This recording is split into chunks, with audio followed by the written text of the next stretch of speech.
Throughout history there have been great men, men with strength much greater than that of other men.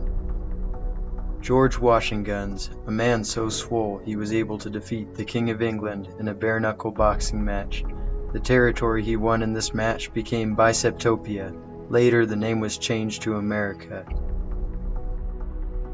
Abraham the Lifter Lincoln earned his name by carrying all of the African slaves to freedom in the Union-controlled North.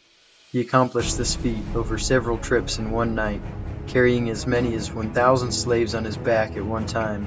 The next morning he punched the South in the face and won the Civil War. He also fought dinosaurs and vampires. Mahatma Gandhi did so many squats that everyone in the world stopped fighting. He threatened to stomp on anyone who said or did anything unkind. World peace was achieved.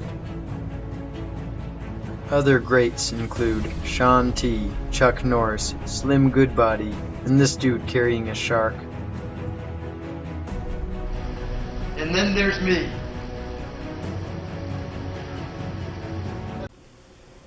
So Ben is a great person to be able to be a leader for this Fauxlegion. He's charismatic, he has superhuman strength, and he has the ability to lead people into doing things, into leading them into greater things. The core teachings of Swolism are exercise. Members exercise daily to expand their spiritual and physical muscles. Hydration. Members are required to carry a water bottle full of the liquid of life. And healthy eating. Members eat only that which strengthens the body, avoiding things such as sugar, fat, and other poisons. Combining all of these together will make members swole, spiritually well on account of liking exercise. Believer, don't you know soda kills? I do know that. I'll get rid of this.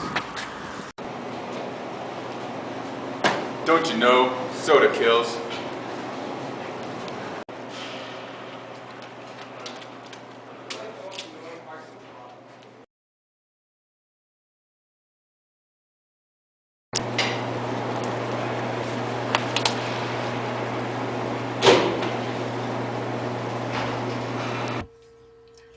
So here we see an example of the social construction of religion, which was explained to us by Peter L. Berger.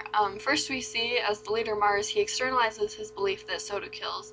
And then as multiple individuals begin to internalize what the leader said, they bring it into their subjective consciousness.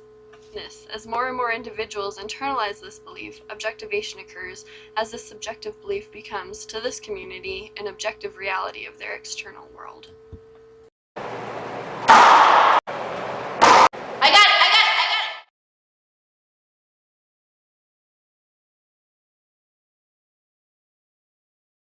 it! It was such a hard time in my life. I didn't know where I was going, and I was eating a lot of chips, drinking soda, and just pretty much doing all the forbidden things by the religion. And one day, like any other meeting, we went to play volleyball, and with my amazing skills, I don't know how this happened because I'm pretty accurate at hitting the ball like all the time, for real.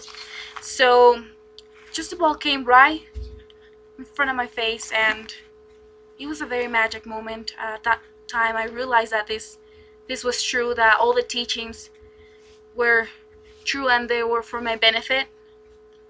After that I started sharing the story with my friends, and what happened is that everybody else felt like through my story this was true, and we became closer and stronger in the religion. Religious confidence, talked about by Stark and Finke in Proposition 26. Confidence in religious explanations will increase to the degree that people have mystical experiences.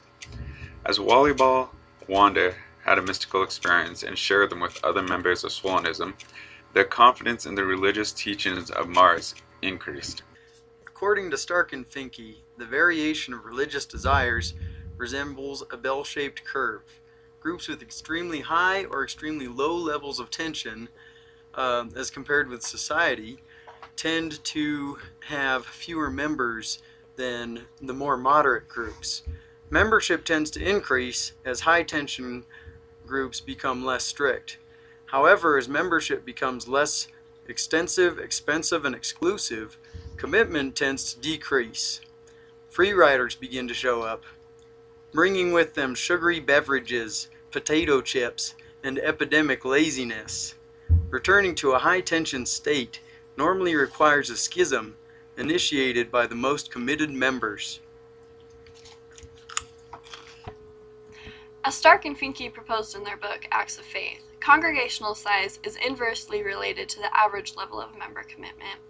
This happens because as congregations grow larger, there becomes less dense social networks and more external ties, which leads to lower member commitment. In addition to this, you also have less efficient monitoring, which leads to free riding.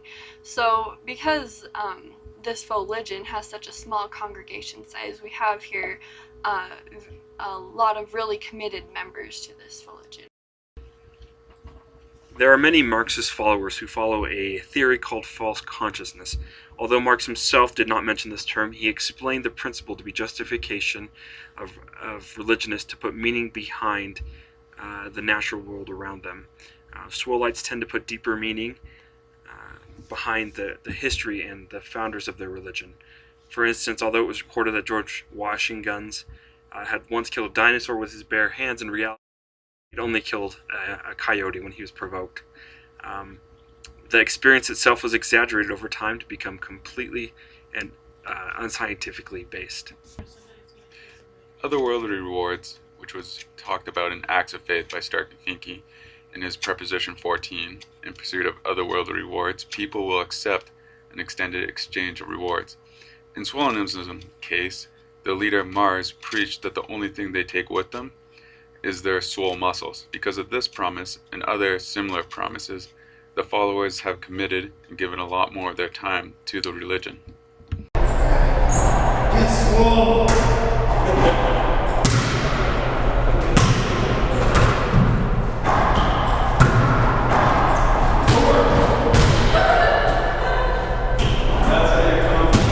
Here we see how rituals have an impact on religious group solidarity. This comes from Durkheim's explanation of collective effervescence, which explains that a group's rituals create a feeling of effervescence, which leads to group solidarity. In Swolism, their rituals of volleyball and working out together create these feelings of collective effervescence, which increases their group solidarity.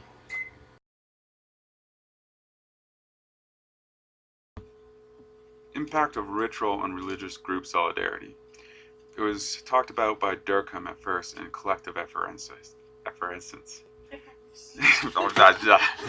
No, I've been exposed.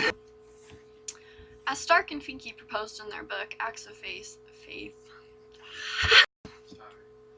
As Stark and Finke proposed in their book, Acts of Faith.